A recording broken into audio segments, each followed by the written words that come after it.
Welcome to another Bible study. Today, we're going to be going over Luke chapter 22, verses 24 through 30, but we're going to start in Luke chapter 22, verses 23. Today's study is going to be about who is the greatest. Again, these scriptures are beneficial to help us with situations and how to behave in today's society. It gives us a kind of a look of what people were dealing with, and the same rules apply. The spirit is the same yesterday, today, and forever. So whatever that we do or whatever was done then is beneficial for us today. And so we can take a deep look at these scriptures, or just a look at them and kind of see, who is the greatest. How do you tell who's the greatest? What are the mindset of some people who think they're the greatest? What are things that we can do to improve on ourselves in order for us to be great? And so this was a discussion. There was a discussion amongst the disciples. And this is actually about a betrayal. It starts off as a betrayal. And so in Luke 22:23, it says, then they meaning the disciples, began to question among themselves which of them it was who would do this thing. The question was, which one would betray Jesus? If you read in the verses above that, you can go into deeper detail about that. But I wanted to kind of start here because that's where it began. And sometimes, betrayal, or all the time, betrayal is a big thing. Or expose Jesus, which was the leader, which was the teacher, to danger by treacherously giving information to an enemy. That's another way that people can betray somebody. I like to give information about, what betrayal is, to kind of let us know kind of what might have been the mindset of them back then. An intimate betrayal, a bond between a teacher and a student, or a husband and wife, often takes place when people violate their deeper values to gain a temporary sense of empowerment or dominion. So people betray one another in order to get power. You might be a person that might feel left out, and you might be seeing other people doing better than you. So you might betray them in order for you to feel or have a sense of empowerment. And normally, again, that's like a temporary sense of empowerment. It's something that doesn't last. So you might find yourself in a cycle of betrayal, betraying one person or one person after another in order to gain victory or empowerment. Especially, let's say, if it's in a marriage, a husband taking his role as being the leader of that relationship, and because he just not satisfied with just being a husband and doesn't really know the meaning of being a husband, will do things to undermine his wife or his spouse in order to have a sense of empowerment. Could Judas have felt vulnerable and desired a sense of power? So he betrayed Jesus. When we feel vulnerable, when we feel unprotected, sometimes we can betray somebody because we feel, a lot of times that's how arguments and things like that start off, is that when we feel vulnerable, we attack people. We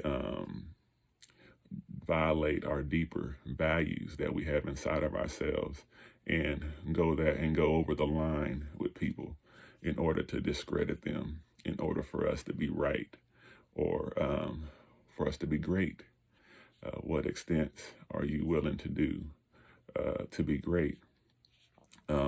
Or is that even a great example of being great? Judas, maybe was thinking maybe Jesus wasn't doing the right thing. Maybe Judas felt vulnerable, didn't think that he was important inside the group of the 12, and he wanted a sense of greatness. He wanted a sense of empowerment, and so he betrayed Jesus. An example of that could also be Adam and Eve back in the garden when he said, "It was the woman you gave me," betraying the wife, blaming it on the wife, not really having to focus on himself and dealing with himself, but actually putting the blame on the woman that God had gave him. Us husbands, or if you're in a relationship, is that something that you're willing to do? Are you willing to cast blame on somebody else because of your nakedness, because of your vulnerability, because you don't feel a sense of empowerment? We are all spiritual created beings by God, and we all have dominion. we all have power. But if you don't believe you have power, if you don't claim it up here, then you can be vulnerable and be acceptable to betraying somebody in order to receive it. Even Cain and Abel, he could have thought if he killed his brother, then there would be no competition. God found favor with one and not the other, but it was because of his behavior, because of if he would have done good, if he had done the right things, then God would have found favor in him. Are you a person who's not doing the right things? And so you feel that God doesn't look upon you with greatness. Those are things that, we can consider when reading this. But that's how deep and how far back betrayal goes. Do you want power so much that you're willing to expose someone else's weakness so they can fall and you can rise? How bad do you want this empowerment? Well, let me tell you that you don't have to betray somebody to get power. There's another way. These disciples, it's good to read this because, again, even some people in this world or different organizations might do the same thing. They betray one another. Different countries betray one another in order to have this dominion. Because this dominion is inside of us and because we feel it, sometimes we don't know how to share dominion. Sometimes we don't know how to let other people rise just like we're rising without feeling threatened. But now we'll go ahead and look at Luke 22, verses 24 through 30. This is just right after that 23, in Luke 22:23. But in verse 24, it says, now there was a dispute, right? First, they was doing one thing and it led to something else. And it says, now there was a dispute or strife among them as to which of them should be considered great or considered the greatest. Have you ever had a dispute like that? After trying to figure out who would violate their deeper values to gain power, they got into a dispute who was going to be greater or be the leader, the person in charge. The teacher is not even gone yet, and they're being argumentative about who will be stronger, larger, or the elder of the group. In what ways do you see that in your life or in the world that we live in? I mean, again, this picture Jesus is not even out the room. I mean, sometimes when people go for promotions, or let's say you know that somebody is leaving a company and that you're next in line, what are you willing to do in order to get that next position?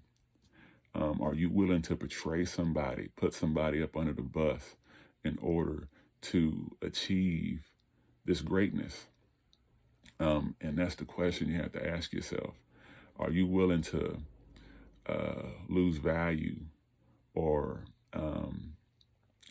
not have good morals, and say something or do something to undermine somebody else so that you can get that position?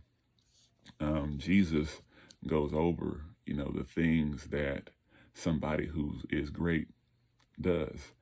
And it's not just something that Jesus says, but this is something that if you, talk to other leaders, other big leaders, positive leaders, they'll tell you the same thing.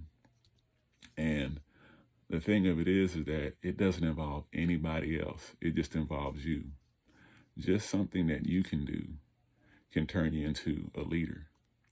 It can change everything about your situation. Whether this leadership is in a household or at a job or just people around you. In verse 25, it says that, and he, which is the teacher or Jesus, said to them, the kings of the Gentiles exercise lordship over them, over the Gentiles. And those who exercise authority over them, which is the Gentiles, are called benefactors. The scripture didn't say that they are benefactors. It says they are called benefactors. There's a difference. Just because somebody calls you something doesn't mean that's what you are. And so the Gentiles were brought under the power of their kings through force of ego. Is that how you operate, or do you know other people who operate that way? And then you consider yourself to be, in a great and powerful position. The kings worked out their dominion over the Gentiles. I can say an example for myself, even doing the work that I do. At one time, I had a false sense of empowerment. I used to rule, or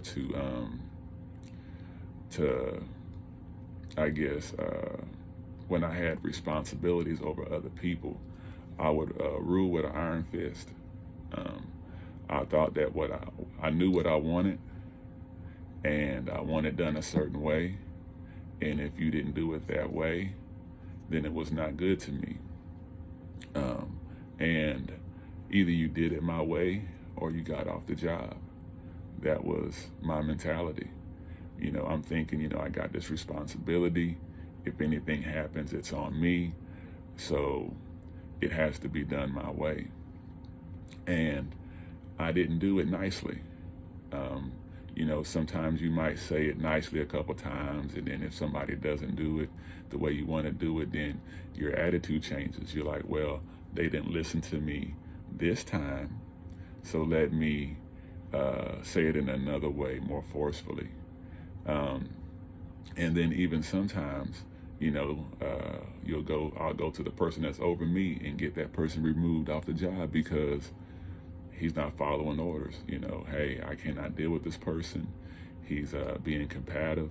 He's being rebellious. He's not doing what I want him to do. And so I was using my power and authority I had, not in a very good way, because there was another way to handle it.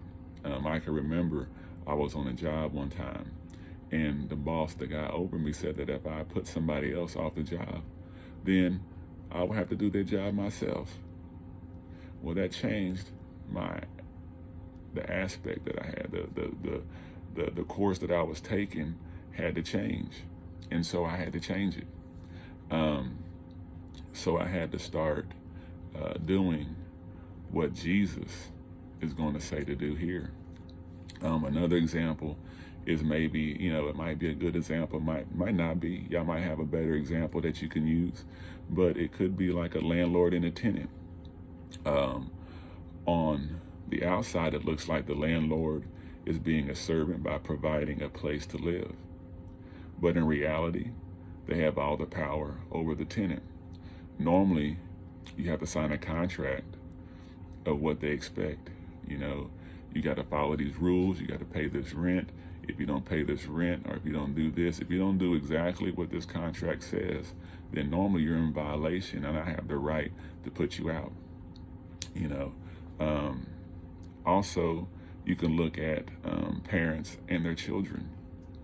A parent has that dominion, has that authority, and sometimes they might act like the kings over the Gentiles and rule with an iron fist. You know what? I'm the parent, you're the child, you do what I say.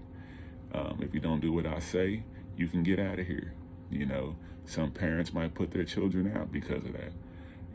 Because of this dominion, because of this power.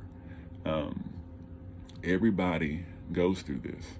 Even sometimes in a bereavement situation, in a death, that the children fight amongst themselves of what they're going to get.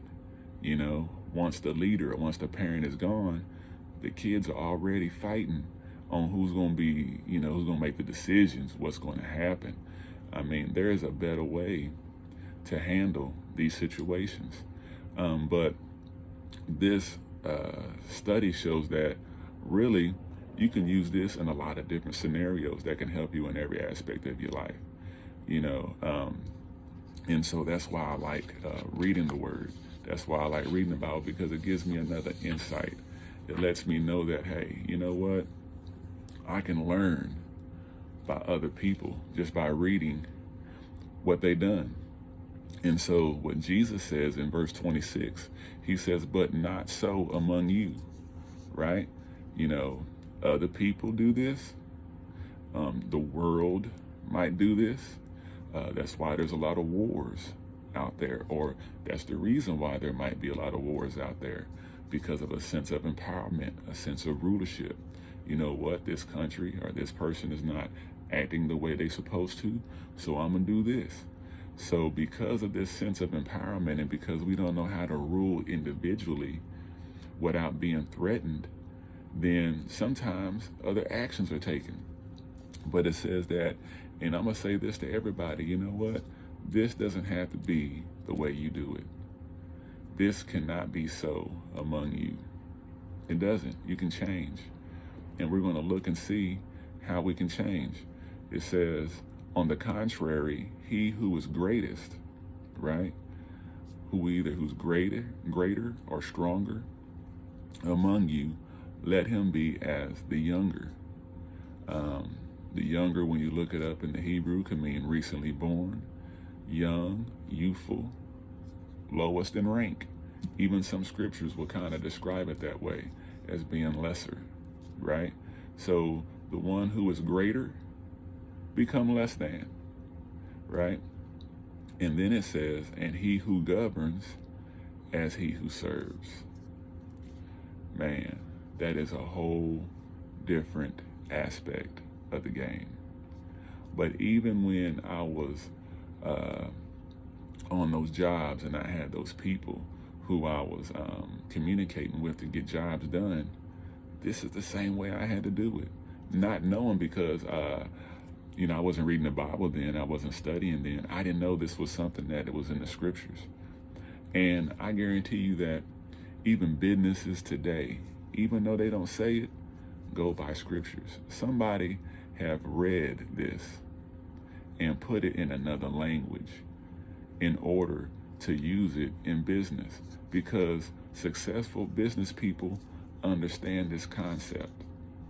He who governs as he who serves. If you want to be a great leader, if you want to be a good shepherd, you have to be able to serve. So when other people didn't do what I wanted to do on a job, You know what I did?